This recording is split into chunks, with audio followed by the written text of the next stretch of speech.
For all the difficulties facing media in the modern age, and the decline in trust the American people place in news sources, it's worth briefly examining how long a road the press has traveled to become more professional and reliable than it once was. For all the loose talk about fake news, we should consider earlier eras of American history in which accuracy, objectivity, and transparency in the news were much less valued than they are today. Slanted media coverage is hardly a new phenomenon in American politics. In the early years of the American Republic, most media sources were linked to one political party or the other. At the founding, even though literacy rates were low, newspapers played a very important role in shaping politics and public opinion.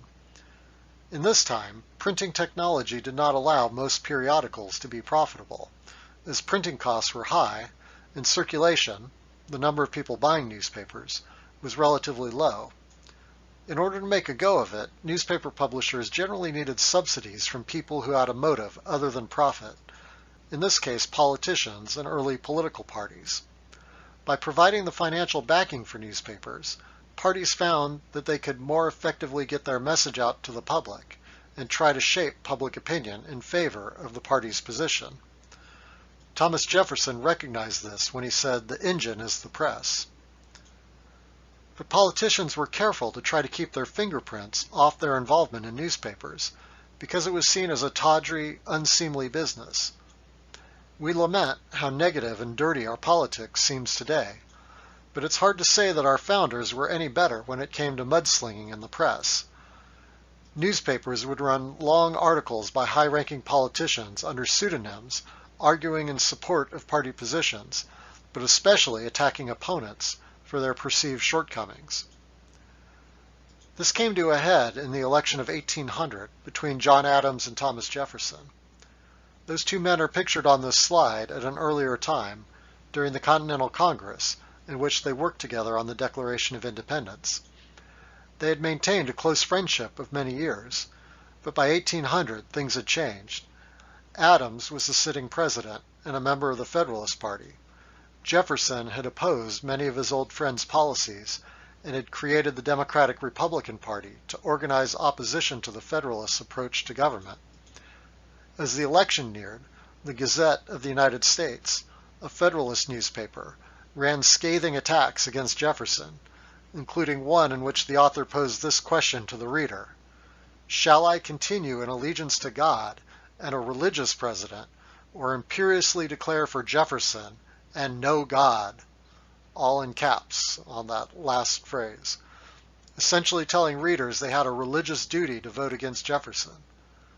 In similar fashion, the National Gazette, operated by an associate of Jefferson's, ran an article declaring that Adams had a hideous hermaphroditical character, which has neither the force and firmness of a man, nor the gentleness and sensibility of a woman.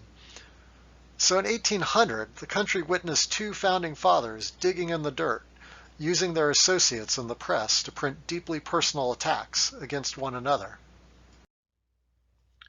Over time, a new type of media organization rose to compete with the partisan press. Yellow journalism, sometimes called penny journalism, arose to give new life and broader reach to the press than ever before. Technological changes brought about cheaper printing costs, which meant more newspapers could now be run as profit-making businesses without the need for partisan sponsors.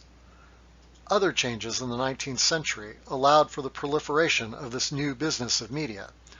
As literacy rates increased, a greater share of the population could now read newspapers, allowing circulation numbers to increase. With greater circulation, publishers could sell their readers' eyeballs to advertisers, much the way online media organizations do today, generating even greater revenues. Also, as the telegraph was developed, news traveled across the country at a much greater rate of speed than had been the case before.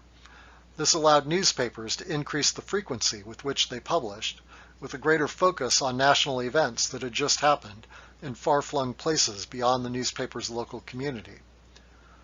All these developments were useful for broadening the reach of the press in American society and building media empires for men like William Randolph Hearst and Joseph Pulitzer. But there were also some very problematic aspects of this new type of newspaper business. While the earlier era had a partisan bias, yellow journalism had a bias toward the sensational to draw in more readers. Stories of crime, sex, and scandal sold just as well back in the 1800s as they do today.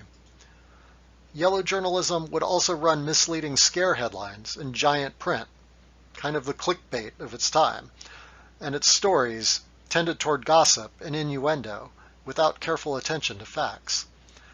The signature moment for yellow journalism was the sinking of the USS Maine, an American Navy ship in Havana Harbor in 1898. Although the details of the ship's sinking were originally murky, the press immediately blamed Spain, the imperial ruler of Cuba at that time. The public outcry from this event was a significant precipitating factor for the United States' involvement in the Spanish-American War. As it turned out, later analyses have indicated the Maine sank due to a boiler explosion rather than a Spanish torpedo. Unfortunately, this would not be the last time the American public would be drawn into supporting a war under false pretenses. By the early 1900s, the excesses of yellow journalism led many to call for a transformation of the press, to turn journalism into an occupation with professional standards, not simply writing for the lowest common denominator in order to maximize profits.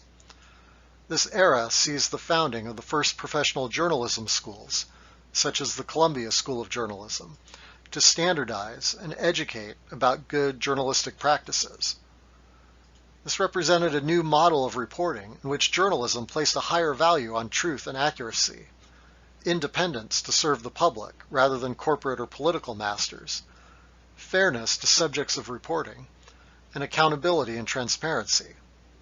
While there are very real flaws with the modern-day media, American society benefits from having a journalistic culture that strives toward these important professional ethics.